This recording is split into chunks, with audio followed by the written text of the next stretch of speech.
3 वर्षांपूर्वी काही झाडी, काही डोंगर, काही हॉटेल या आपल्या अनोख्या विधानामुळे चर्चेत आलेले सांगोल्याचे माजी आमदार शहाजीबापू पाटील यांनी भर सभेमध्ये तोंडात मारून घेतलेली आहे आणि त्याची चर्चा सुरू झालेली आहे। त्यांनी तोंडात ज्यांच्यासाठी मारून घेतली ते माढ्याचे खासदार धैर्यशील मोहिते पाटील आहेत माझ्यासोबत। बापू म्हणतायत की ज्यांनी पाणी अडवलं त्यांना तुम्ही निवडून दिलं आणि असं म्हणत असताना त्यांनी सभेत तोंडात मारून घेतलेलं आहे। वास्तविक पाहता ते कुठल्या पाण्याचं बोलले हे त्यांना विचारलं पाहिजे।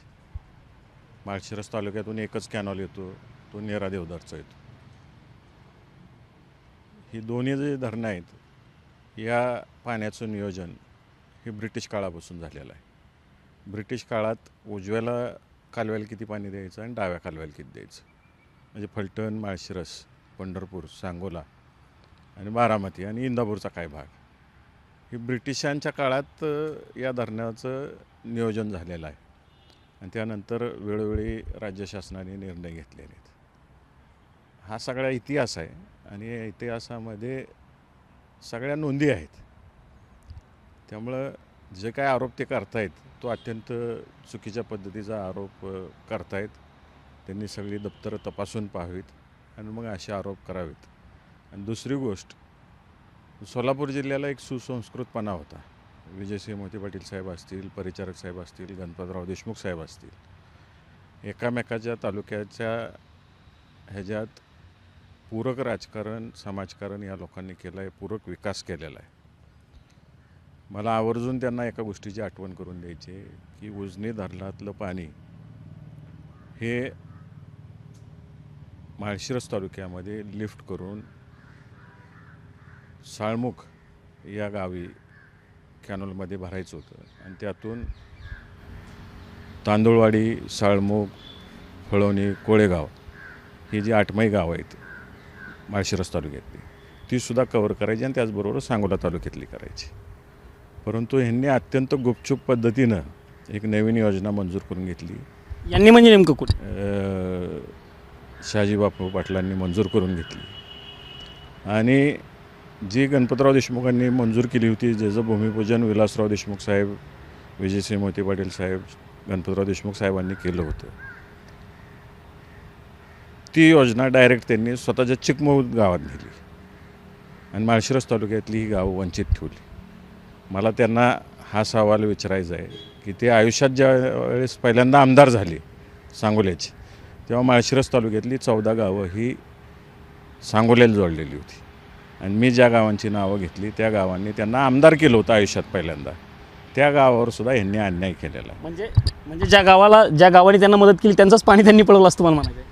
त्यांनीच पाणी पळवलेलं आहे आणि पाणी पळवल्यामुळं आणि ते फार कर्तृत्वान असल्यामुळं त्यांना विधानसभेमध्ये मतदारांनी दाखवून दिलेलं आहे काय दाखवायचं आहे ते। पण त्यांनी सभेमध्ये तोंडात मारून घेतली आणि त्यांनी तोंडात ज्यांच्यासाठी मारली किंवा ते म्हणतात घरी ज्यांना बसवलं, म्हणजे माजी खासदार निंबाळकरांच्या बाबतीत ते बोलत आहेत, निंबाळकरांनी काम केलं, पाण्यासाठी काम केलं आणि आता ज्यांनी पाणी अडवलं म्हणजे तुम्ही, आणि आता तुम्हाला संसदेत दिलं, आरडाओरड करून काय होत नाही असंही त्यांचं म्हणणं आहे।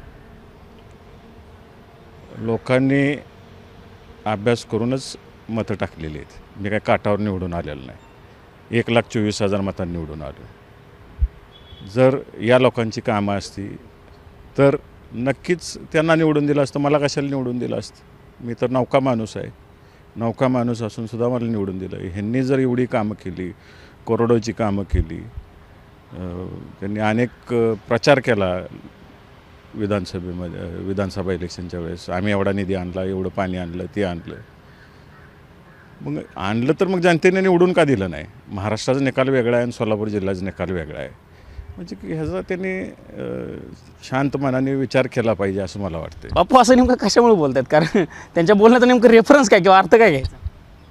कसं आहे, त्यांना कायम प्रसिद्धीत राहण्याची सवय आहे आणि दुसरी गोष्ट, आता विधान परिषदेच्या अनेक जागा रिक्त आहेत, इच्छुक असतील की वरिष्ठांनी संधी द्यावी, काहीतर आपण सक्रिय आहे असं दाखवायचा प्रयत्न करतात ते नेहमी। ज्येष्ठ आहेत, मलाही त्यांच्याबद्दल आदर आहे।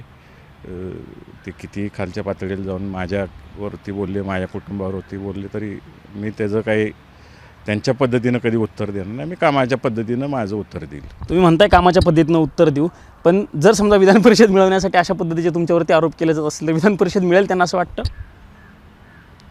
आता त्यांच्या पक्षातलं मी सांगू शकणार नाही त्यांना विधान परिषद मिळेल का नाही.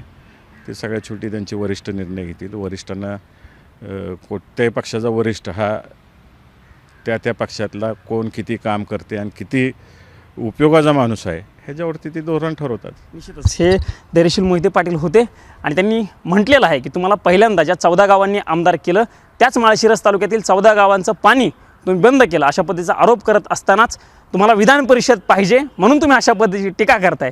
अशा पद्धतीचं एक देखील टीका शहाजीभाऊ पाटील यांच्यावरती करताना धैर्यशील मोहिते पाटील आपल्याला बघायला मिळाले. कॅमेरामन राजीव गौतमसह मी प्रमोद जगताप, साम टीव्ही न्यूज, नवी दिल्ली.